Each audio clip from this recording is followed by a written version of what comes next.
pod bay doors.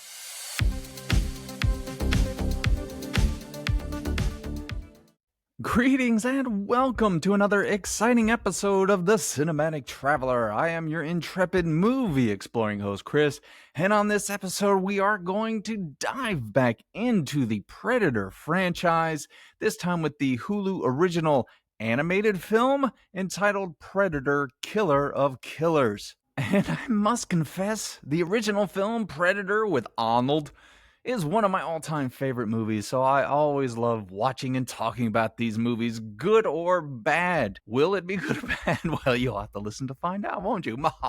All right, so before we get into it, I do have to ask a favor of you, whatever you are watching or listening to the show on. You know the drill. Go ahead and hit follow and subscribe and bells and whistles and whatever else you're supposed to do with that. I would appreciate it, as it does help me and the show, but it also helps you. You won't miss any of my future episodes. And you can go back and listen to all of my previous amazing reviews and hear this sexy, sexy voice. Or on some of them, you get to see this sexy, sexy face. I know someone out there has just made an ugly motherfucker joke, and I don't appreciate it. Not at all. Not on this show. But at any rate, if you could please do all that stuff, I would appreciate it. I hope you're doing well out there, my beloved listener, audience member, whatever the case may be. I know the world seems to be falling apart around us. I don't think we're going to make it to 2026, but I could be wrong. But hopefully I could provide a little escape from reality maybe for the next 20 or 30 minutes. So without further ado, let's talk about Predator: Killer of Killers. Yeah, it's going to be fun on the bus. Now, as I mentioned, this is a Hulu exclusive. And Hulu is one of my favorites, not only because I get to watch it for free, but because I just like saying Hulu. And it is animated, and it is also directed by Dan Trachtenberg, who did the last Predator movie entitled Prey, which I liked a lot, as well as being directed by Joshua Wasing. I'm not sure how you say that. I'm sure he probably did most of the animation and all that fun stuff. And this movie did come out last weekend, but, well, you know what? We'll talk about last weekend after the review. I've got some things with the show I want to talk about, and maybe you could help me with. So anyway, we'll get to that later. Now, before I get into this review, I do have to over-explain something. I am going to give you a spoiler-free review as well as a spoiler-free plot synopsis. Now, in that plot synopsis, I have hidden a movie quote from a film that is either related to this movie or maybe shares some DNA. This one's kind of easy, that's why I laugh. But if you can identify that film, let me know. You can get in touch with me on social media. I would say Instagram is the best way to do it, at Cinematic Traveler Pod. I also have an email address, thecinematictravelerpod@gmail.com. I'm on Twitter and Blue Sky, but I really don't go on there very much. Or you can just leave the answer in the comments on YouTube or whatever you listen to. I will find the answer. I will hunt it down like the Predator and find your answer. Do it. Do it now. But if you get it right, I will give you a point. At the end of the month, I add up all the points, and whoever wins gets to pick a movie for me to review next month. Oh my God. Oh my God. How exciting is that? I know you are trembling with excitement over knowing the fact that you could be in charge of one of my episodes next month. So play along. It's fun. I know it seems a little uncool, but that's the best time of the week. And that is to be uncool with Chris. Plus, it lets me know you're out there as I sit all alone in my apartment behind my fort of blankets. There, I have gotten all of that out of the way so we can discuss this film. Now, the movie is broken up into 4 segments.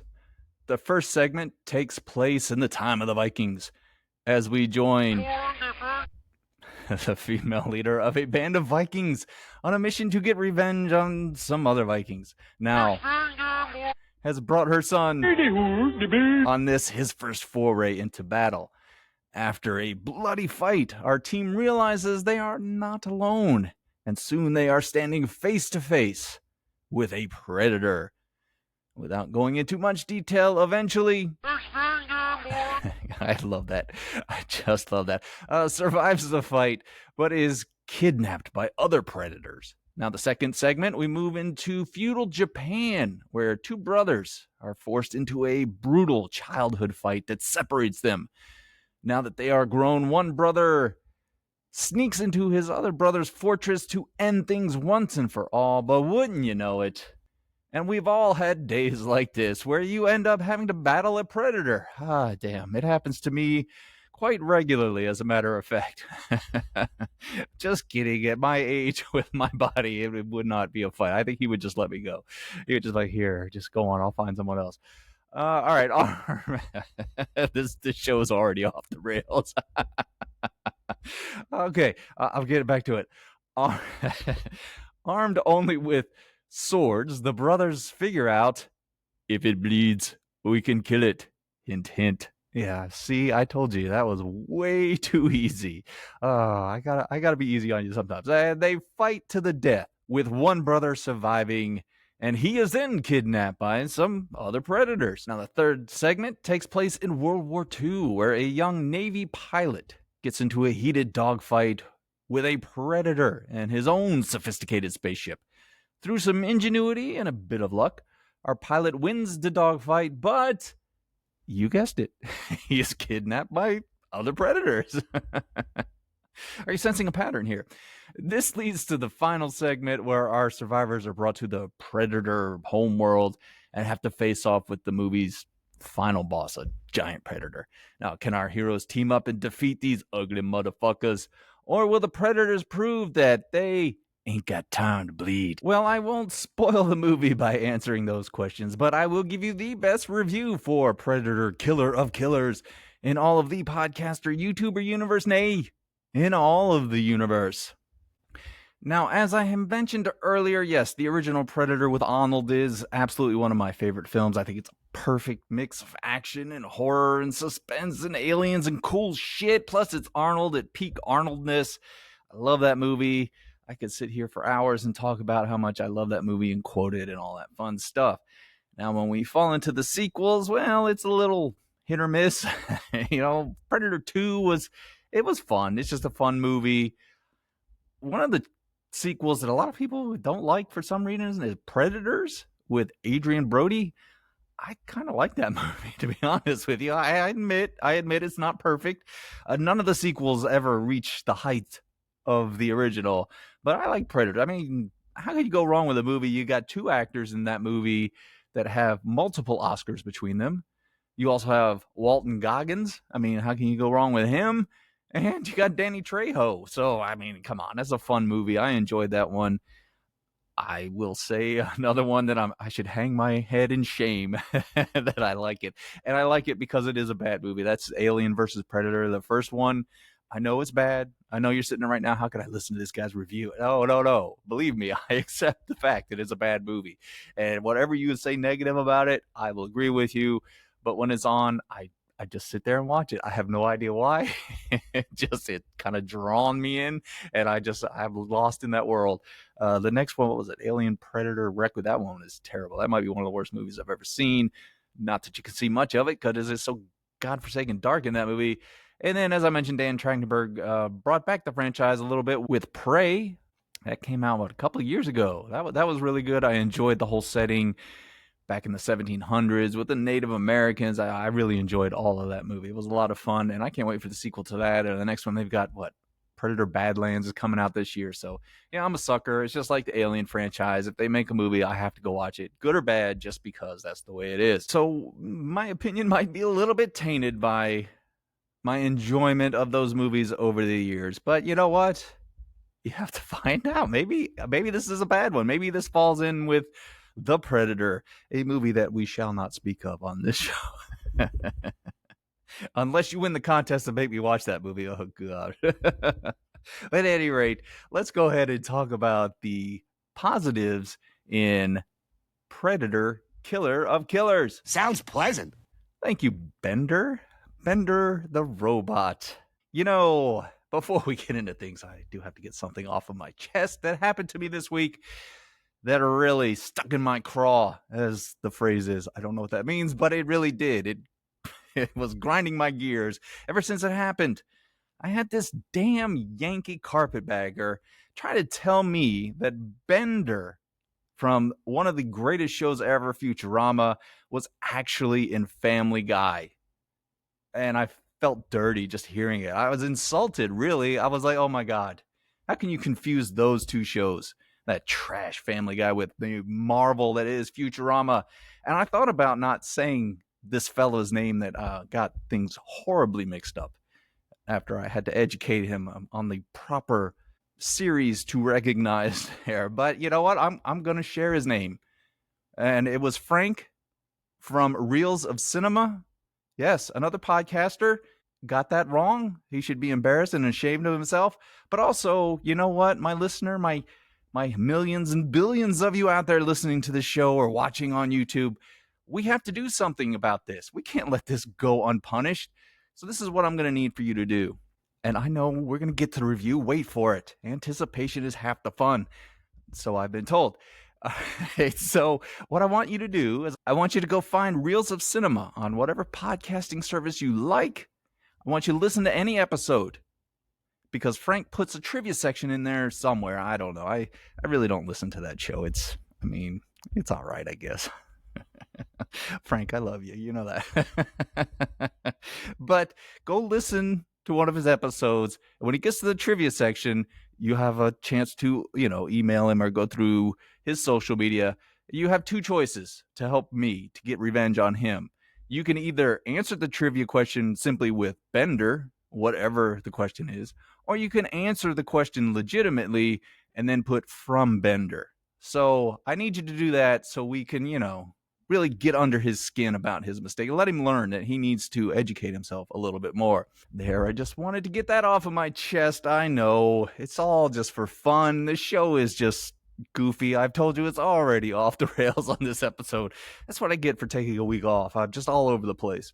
Oh, wait, I just hope he gets to the damn review already. Just shut up. What else have you got to be doing right now? If you want to be doom scrolling on Twitter or something, God, this is a happy place, a positive place. All right, I'm done fucking around. So the positives of Predator Killer of Killers. Let's see, the first one, I really like the different segments. For the most part, I'll get into something in the negative. I especially love the first two segments. I think they were really well done. You have that whole Viking thing. The only thing I didn't like about the Viking segment, which is something they didn't do in the Japanese segment, is that they start off speaking the native language and then they switch to English.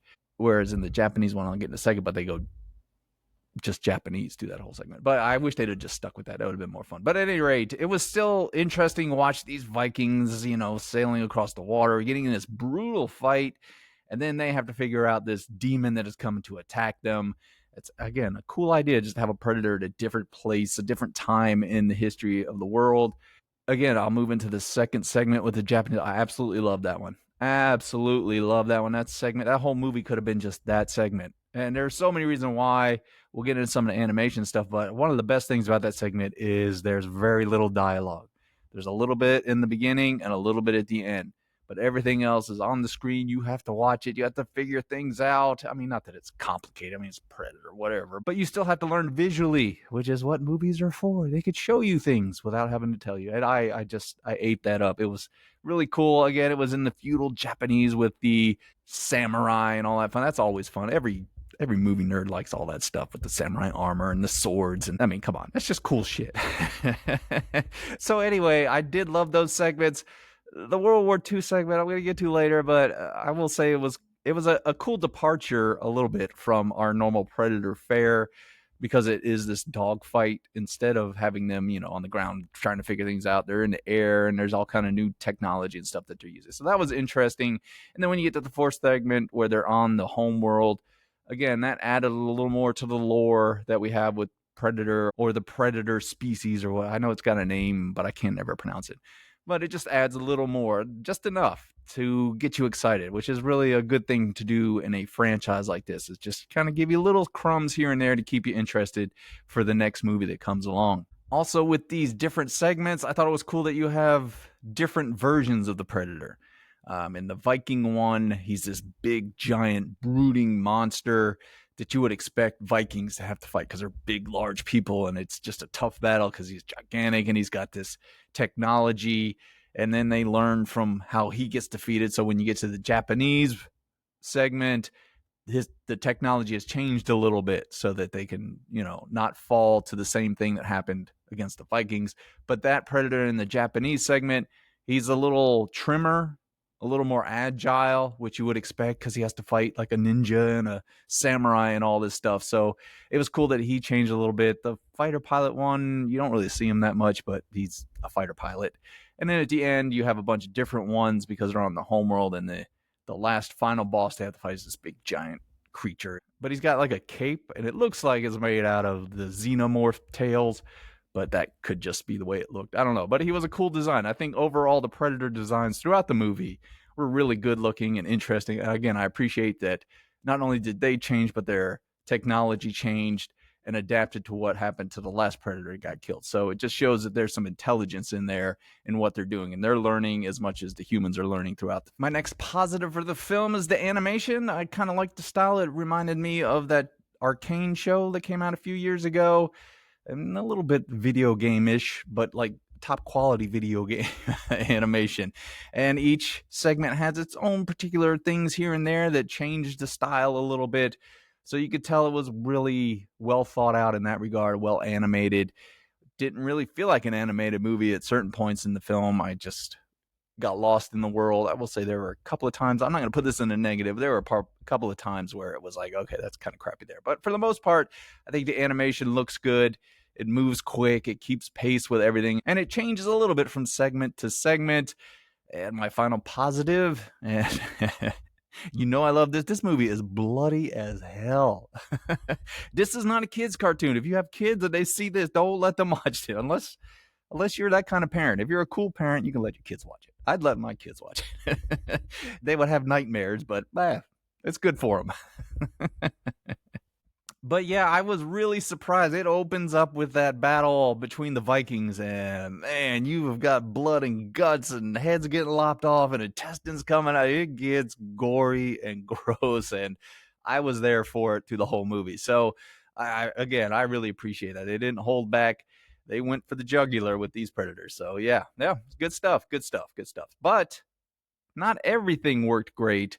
So let's go ahead and talk about the negatives of Predator Killer of Killers. Uh-oh, I don't like the sound of that. Thanks again, Bender from Futurama. Frank. God, I just can't believe it. All right, so let's talk about what didn't work for me in this movie. And as much as I was into this film for the first two segments, that third one with the World War II pilot stuff, I thought I would really like that because I love those planes from back then and stuff, but I just didn't really enjoy that one as much. Maybe because it did break with the formula. Maybe I'm just spoiled and I want my Predator movies to be a certain way. Like I said, it was cool to see a Predator doing something different and killing people. But at the same time, I don't know. I don't want to go into spoiler territory, but there are a lot of things in that scene or that segment where it was like, okay, come on now. Nobody could do that. Even Tom Cruise hanging off the wing of an airplane couldn't have done that. So, yeah, there were a few moments in that bit where I was just like, this isn't really working for me. And then when we get to the final segment where they're on the Predator homeworld, it also isn't quite as good as the first two segments that were there. You get, again, I don't want to spoil things if you do watch the movie, but I don't know. It's maybe too over the top, if you can say that about a Predator movie, especially an animated Predator movie. But I don't know. It just does stuff where you're like, all right, this is just kind of corny.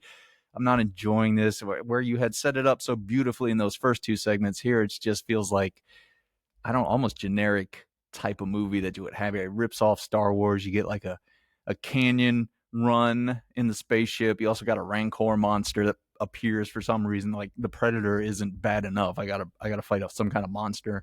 And there's just some dumb, goofy things that happen. And one of the characters is kind of annoying. So yeah, it kind of loses steam after you get past the first two segments. And really, those were the only negatives to the film. They do hurt the movie, but overall, I guess I better give you my final verdict here. If you have Hulu, you're a fan of Predator, I would recommend watching it. I think, especially the first two segments, those are excellent. It adds to the lore of the Predator universe. It's gory as hell. It does not hold back at all. And it was just a fun watch. And I think, yeah, it does lose steam at the end. I will, yeah, like I said, I warn you, when you get to the World War II scene, it starts to kind of get goofy and it gets shaky. And then by the end, it's kind of off the rails. But overall, as a Predator fan, I had fun with this movie, and it does get me excited for the, what is it, Predator Badlands. It's coming out later this year. And I think Dan Trachtenberg, I think that's how you say his name, I think he's a good caretaker for this franchise right now. I think he knows sort of the lines to keep the Predator in between, if that makes sense. He pushes a little bit outside of it, but for the most part, he likes to keep everything in what we know. But he gives you enough taste of other things and breadcrumbs here and there to get you excited for the next project. So yeah, my final verdict for this movie, if you got Hulu and you're a Predator fan, go watch it. It's a lot of fun. Like I said, that first two segments, oh my God, the Japanese segment, as I mentioned, that could have been a whole movie. That could have been 2 hours. I would have been in heaven, especially with little or no dialogue. Oh, that would have been perfect. But yeah, overall, I say go check it out. All right, so let's see. Before I leave, I did want to talk about last week and some things with the show. I apologize for missing last week. I did have something else I had to do that week that was a top priority that I failed miserably at. Well, not really. I did it. It's one of those things where, when you start something, you just got to know you're going to suck. But at least if you go out there and try it, that's part of the fun of it. But at any rate, so that's a little excuse. I had time. I actually went and saw a movie. I went and saw the Ballerina movie. Not that it was a bad movie. I just when I sat down and started to write my notes for everything, I was just like, I just had no excitement to talk about it, and I felt like I couldn't fake it, and I don't want to do that to y'all. I want you all to get the best of my performance on these shows, whatever that may be. But yeah, I just really, God, I had nothing for that movie. Plus, I've just been maybe struggling a little bit with my motivation here. I enjoy doing this, but I feel like there's something either missing or something different I need to be doing with this show. So that's where I need your help. If you have any suggestions or critiques of the show, I will listen to any and all, however you want to put them. I prefer you put them nicely, but whatever. I'm a grown man. I can handle it, baby. I ain't got time to bleed. But yeah, I just don't really know what I'm going to do as far as tinkering with the show. I will let you know. I'll have another episode out actually at the end of the week on Friday. That is the 50th anniversary of the release of Jaws. And I know every movie related podcaster is going to do some kind of Jaws podcast. So why not jump into the waters, as it were? But come back. It's going to be fun. I'm going to have something a little different when I talk about Jaws. Plus, I'm going to have some trivia throughout the show. Little bonus trivia sections, and you can play along, and maybe if you win, I'll give you a shout out on the show. Yeah, I'll give you a shout out on the show if you answer questions right and stuff like that. It'll be fun. It'll be a lot of fun. I love Jaws, and who doesn't? I mean, come on. One of the best movies ever. But yeah, I got to tinker with some things and figure out a way to make this more unique. I don't know. I can't really put my finger on it. I've been thinking about it for pretty much the last week, and I don't know. I need to do something. So again, any suggestions would help, or criticisms, I'd appreciate it. But if you are still listening right now, then I must have done something right. And again, if I did, please follow, subscribe, all that stuff. Leave me a review. Again, leave me a rating. Let me know what you think of the show. You can get in touch with me on Instagram. Like I said, that's the best way to do it. I like Instagram. It's at Cinematic Traveler Pod. I also have the email address, thecinematictravelerpod@gmail.com, or in the comment section, whatever.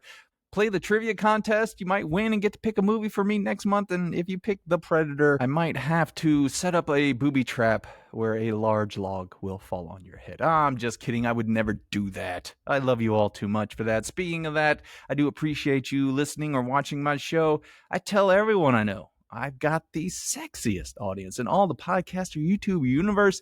You never, ever fail to live up to those high standards. I don't know how you do it, but every time you show up, you're bringing your A game, and I appreciate that. Now, as you are traveling around on this blue and green ball bouncing through the cosmos, avoiding getting kidnapped by predators, I need you to do one thing for me. Go out there and do that voodoo that you do so well. All right, show's over. I'm tired.